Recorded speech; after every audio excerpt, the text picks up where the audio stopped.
right over. And this will remove the key or the seat.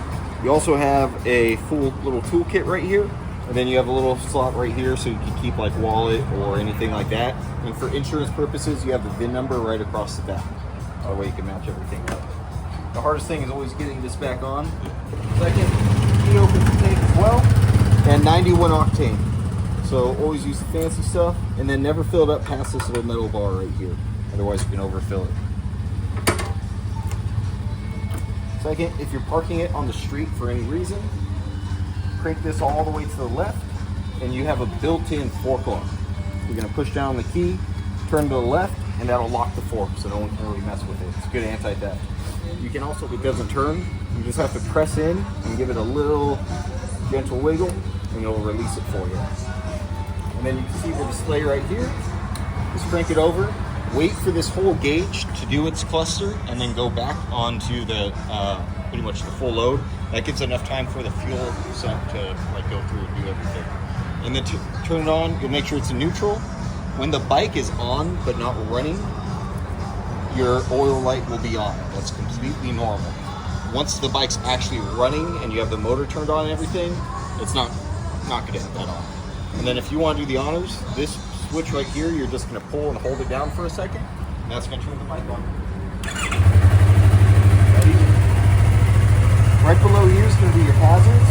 You flick that to the left, it'll give you the indication. See down here, your front brake. Oh, you put the little flashing one out there. So you have your little emergency brake, your rear brake, lights everything up. You come over onto the left side, and your standard clutch. Right here, this little trigger, this is going to be your passing lights. So as you press this, it's going to flash the front. Below that's going to be turning on your brights. When you turn your brights on, it disengages the passing lights. First thing, I just always ride with my brights on mine. And then right down here, you're going to have the horn, and then turn signals. So click left, this is going to pop on.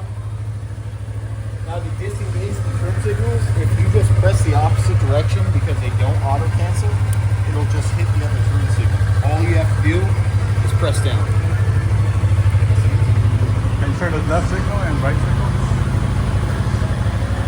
That side and this side.